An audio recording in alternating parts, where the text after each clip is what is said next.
कहानी की शुरुआत एक बेहद तनाव भरे माहौल से होती है। निर्दोष राध्या को एक शातिर और अनजान औरत ने किडनैप करके अपने चंगुल में कैद कर रखा था। वह औरत बेहद चालाक थी, लेकिन कहते हैं ना कि प्यार के आगे हर साजिश छोटी पड़ जाती है। जैसे ही प्रथम को अपनी राध्या की सही लोकेशन का पता चलता है, उसके दिल की धड़कनें तेज हो जाती हैं।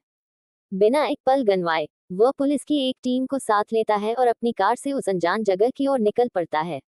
रास्ते भर प्रथम के मन में सिर्फ एक ही बात चल रही थी कि चाहे कुछ भी हो जाए, वह अपनी राध्या को सही सलामत वापस लेकर ही लौटेगा।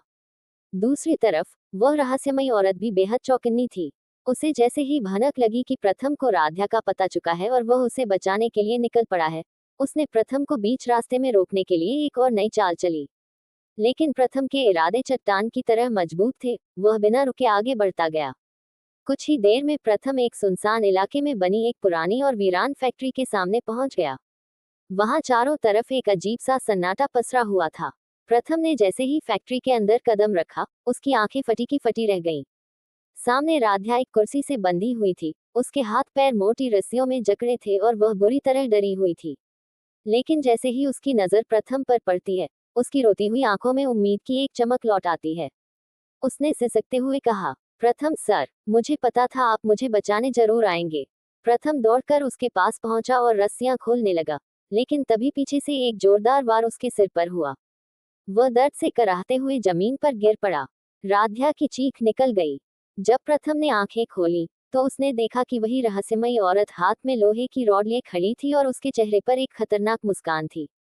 उस औरत ने प्रथम पर पानी डाला और होश में आते ही एक रिमोट दिखाते हुए कहा कि इस पूरी फैक्ट्री में विस्फोटक लगाए गए हैं। अगर किसी ने भी चालाकी करने की कोशिश की, तो एक बटन दबाते ही यह पूरी जगह आग के गोले में बदल जाएगी और दोनों की मौत हो जाएगी। प्रथम इस वक्त पूरी तरह मजबूर हो चुका था। उस औरत ने अपनी असली चाल चलते हुए प्रथम के सामने एक बड़ी शर्त रख दी। उसने कहा कि अगर वह राध्या की जान बचाना चाहता है, तो उसे अपना आलीशान घर और पूरा बिजनेस उसके नाम करना होगा। सिर्फ इतना ही नहीं, उसे उस औरत से शादी भी करनी होगी। प्रथम के पास इस वक्त गुस्सा दिखाने या लड़ने का मौका नहीं था, क्योंकि एक भी गलत कदम राध्या की जान जोखिम में डाल सकता था। वह भारी मन से उसकी शर्तों के लिए हामी भर देता है और वहां से सीधे अपने घर पहुंचता है। घर पहुंचकर प्रथम अपने पिता, दादी और पूरे परिवार को सारी सच्चाई बता देता है। ये सुनकर सबके पैरों तले जमीन खिसक जाती है। दादी गुस्से में आ जाती है कि कोई अजनबी लड़की उनकी पूरी मेहनत की कमाई ऐसे नहीं ले जा सकती, लेकिन प्रथम टूट चुका था। उसके लिए इस समय दौलत और कारोबार से बढ़कर सिर्फ राध्या की जिंदगी मायने रखती थी। तभी वह रहस्यमयी लड़की वीडियो कॉल करती है और पूरे परिवार के सामने अपनी शर्त दोहराती है कि अगर राध्या को जिंदा देखना है, तो प्रथम को आज शाम ही उससे शादी करनी होगी। प्रथम अपनी राध्या की खातिर इस दर्दनाक समझौते के लिए भी तैयार हो जाता है। शाम होते ही शादी का एक भव्य मंडप सजाया जाता है। वह लड़की दुल्हन का जोड़ा पहनकर अपनी जीत के घमंड में चूर होकर मंडप में आकर बैठ जाती है। पंडित जी मंत्र पढ़ना शुरू करते हैं और प्रथम भी बेबसी का दिखावा करते हुए वहां बैठ जाता है। उस लड़की को लग रहा था कि आज उसका सपना पूरा होने वाला है और प्रथम अब पूरी तरह उसके जाल में फंस चुका है। लेकिन वह इस बात से अनजान थी कि उसकी उल्टी गिनती शुरू हो चुकी है। जैसे ही पंडित जी फेरे शुरू करवाने वाले होते हैं, तभी घर का मुख्य दरवाजा एक जोरदार आवाज के साथ खुलता है। मंडप में बैठी दुल्हन और वहां मौजूद सभी लोगों की नजरें दरवाजे की तरफ जाती हैं। दरवाजे पर दादी, परिवार के बाकी सदस्य और उनके बीच पूरी तरह सुरक्षित खड़ी राध्या दिखाई देती है। दरअसल, जब प्रथम उस औरत की शर्तों में उलझा हुआ था, तब पीछे से दादी और परिवार के कुछ लोगों ने पुलिस की मदद से उस लड़की के फोन को ट्रैक कर लिया था।